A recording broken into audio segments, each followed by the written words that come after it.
What's up guys, it's Emperor John Kill 3D Gaming here, and let's jump straight into this video. Emperor Palpatine. Was it always his plan to return, or is he just shoehorned into the finale of this new Star Wars trilogy? Today I'm gonna give you guys points on how, in the universe of Star Wars, in the canon universe, because we all know that in the Legends EU, Palpatine was able to return a couple of times.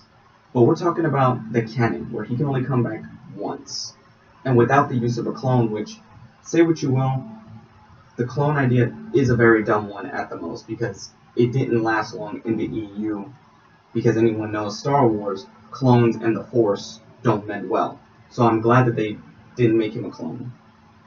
But Palpatine's return. We need to look back at the very beginning from when we knew Palpatine. Palpatine is a lot like Lord Voldemort from Harry Potter. He has a fear of dying.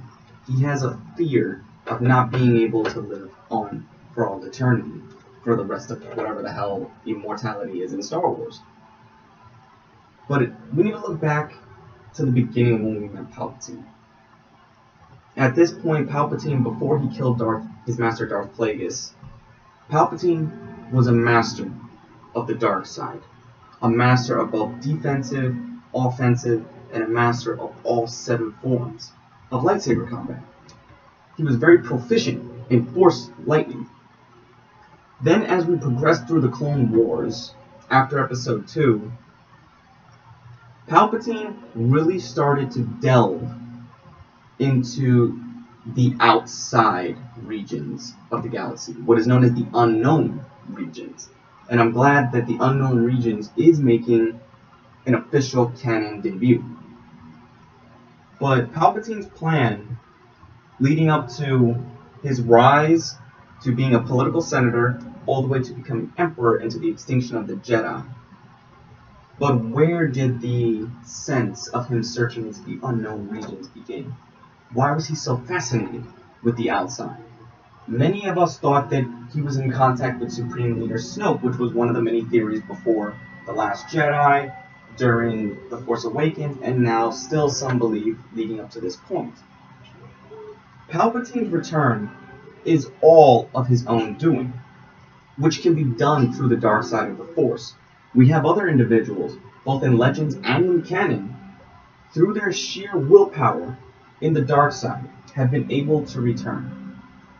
Darth Sidious reminds me a lot of Emperor Vitiate, aka Lord Valkorion in the Old Republic. Palpatine would have been implied to use Essence Transfer, but Essence Transfer is not a canon ability. So what did he do? We all know that Palpatine was a master practitioner of Sith sorcery, Sith alchemy, and already being a high potent dark side user. Palpatine himself would have been able to survive the fall, and I'm going to tell you how. Through his mastery of Sith alchemy, and through many abilities that are being drawn from Legends, mind you, everything Palpatine is doing is inspired by Legends. Palpatine was able to create a wormhole to bring Luke Skywalker to him in the EU. But now the role is reversed, where he opened up a wormhole when he was thrown over by Darth Vader. He opened up a wormhole to save his life, to get him out of there just in the nick of time. Because when you look closely, the blue light does not look like somebody exploding with the Force.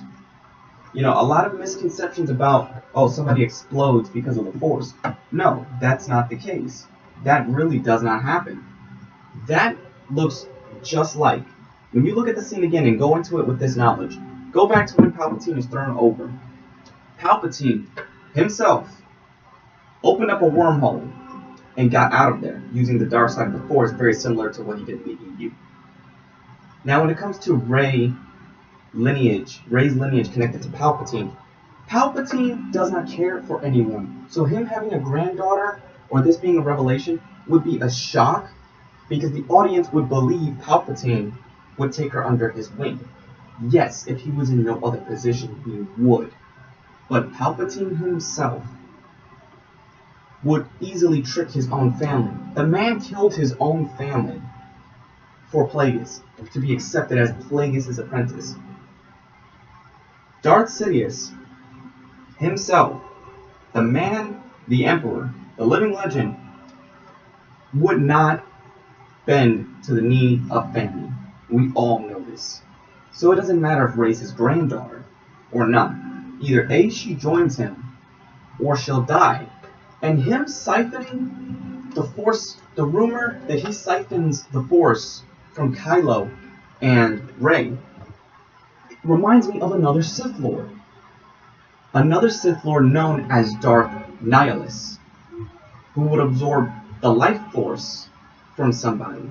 Just because the word doesn't have life force in it, doesn't mean he's not draining the force from their body. He could be doing essence drain. There's a lot of things Palpatine is doing that is very, very close to his Legends counterpart, besides the cloning and seeking Luke Skywalker as his apprentice still. And his contingency plan, if the Empire was to fail, Palpatine was to destroy the remnants of his old empire and retreat to the unknown regions to rebuild. That is smart of him, to stay out of the enemy's radar for him. Then this comes to, how did the First Order rise? Or were the First Order ever connected to them? The First Order, now that you can look at it, they were an affront to the Empire. They seeked in a way to grow and take control of the galaxy because they believed the Empire was gone. And that is something Palpatine would do. He would rely on the illusion. He would have waited for Luke or Leia, the two most powerful Force users at that time in the galaxy, to die before he would make his own move. Little did he expect Ben Solo or Rey. He didn't expect a huge retaliation against him through the Resistance, and now reformed as the Rebellion. So Emperor Palpatine took what the remnants of his fleet was and rebuilt his empire and built it from the ground up. Now we can talk about why the rumor is that every Star Destroyer has Death Star tech, when you know what? After what we have seen, 3 massive failures in the Star Wars saga of 3 super weapons, 2 Death Stars, and the Starkiller base,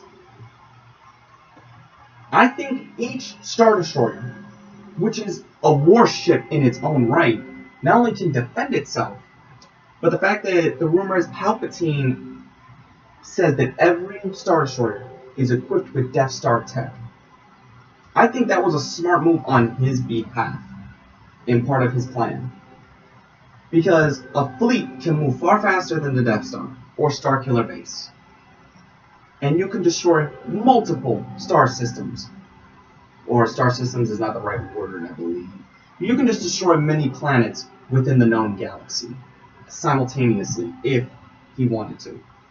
He really could. This time he wanted to make his fleet more dangerous than ever before. And we haven't seen the new Sith troopers in action.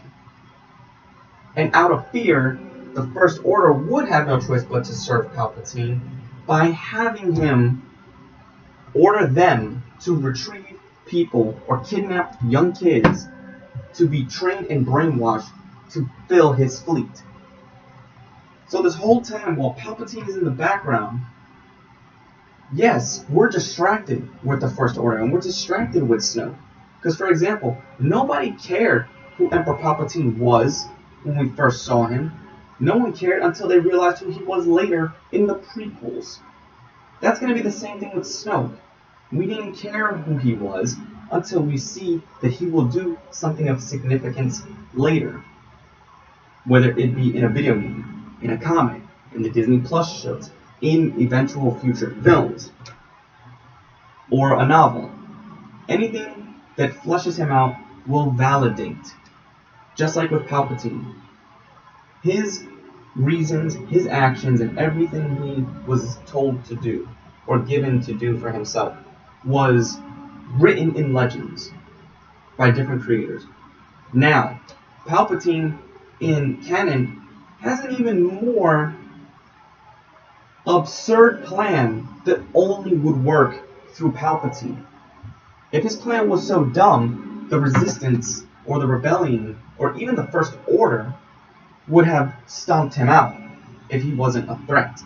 Or if they knew he was alive, they would have stomped him out and Palpatine would have probably been defeated. But at this point, Palpatine erased himself, so to speak, everyone believing him to be dead. And Palpatine having a backup plan like this is in line with his character. This is who he is. He is a powerful, he is a cunning, conniving, and deceptive Sith Lord. He is the embodiment of a Sith Lord. And everything he has done in all the films, even everything that is in the leaks, say what you will about them, but after this, you really cannot argue that fact. That everything Palpatine is rumored to be doing is something that falls within his character. We could believe that he had this backup plan in place. And go even far as to say he was prepared. Because every Sith Master is prepared for their apprentice to betray him. So he knew that Vader could have betrayed him, he just didn't know how, and was caught unexpected and thrown over the edge, so he had to quickly save his life. With Rey, he expects her to bend due to the lineage. He expects her to join him. But remember, just because it's your bloodline, it's not who you are. We all know Palpatine, in his heart, is evil. Every action he's committed throughout the series has been in line with who he is. And I'm sorry to tell this to anyone who is a fan of the Legends, but as much as I respect what Palpatine did in the Legends, his Legends counterpart would not work in this time and age of Star Wars. It would not work. So, if you guys have any thoughts about why it wouldn't work, you tell me. Anyway, how do you guys also feel about how I discussed Palpatine's plan and how this was all leading to his eventual return? Leave your guys' comments down below. Be sure to leave a like or a dislike, subscribe, and I will catch you all next time. And may the Force be with you.